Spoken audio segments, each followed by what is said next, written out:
If time could speak, what would it say? Would it whisper regrets or echo the expansion of the universe? Would it laugh at how we try to control it or marvel at how we measure it with atoms and light? We chase time, we run from it, we try to define it, and yet we rarely ask what it is. Is it just the ticking of a clock?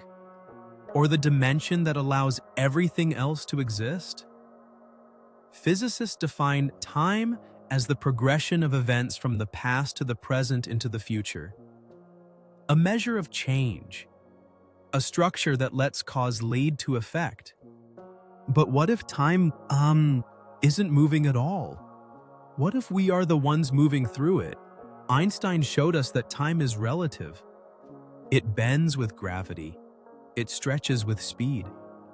Near a black hole, a single minute might pass while years go by elsewhere. Aboard a ship moving near the speed of light, time flows differently than it does on Earth. But here's what is fascinating. To the person in motion or near the black hole, time feels completely normal. Because time is not just something we measure, it's something we experience. To understand time, we must understand motion.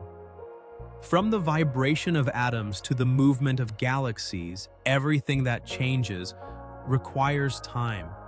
No motion, no time. No time, no motion. They are entangled. This leads us to a greater concept, space-time. Time is not separate from space, but part of a unified fabric.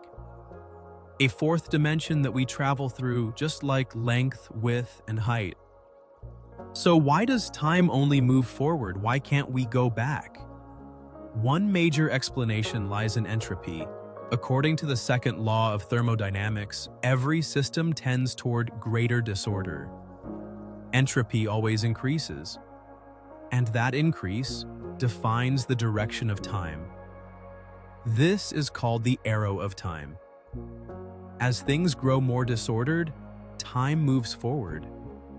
And if you reverse entropy, theoretically, time could move backward. But the universe doesn't seem to work that way. At the moment of the Big Bang, the universe was in a state of extremely low entropy, immense order. From that point, time began to flow. Not because a clock started ticking, but because things began to change, and disorder began to grow. This irreversible process defines our experience of time. From memory to aging, from sunrise to starlight, we move through time like fish through water, rarely aware of the current. But we've found ways to measure it. From sundials to atomic clocks, humanity has always tried to pin time down. Today, the most accurate clocks measure the vibrations of cesium-133 atoms. 9,192,631,770 vibrations equals 1 second. A universal rhythm, consistent across the cosmos. Even an alien civilization light years away could discover the same definition of time, not because we agree on numbers, but because the laws of physics are the same. And yet, we still struggle with time. We can't touch it, we can't stop it, we can't reverse it, but we can measure it. We can understand it, and maybe one day, we'll master it. Until then, we live inside of time. We mark our days, we build our futures, and we hold on to our past. Time is not just a dimension. It is the canvas of everything that happens.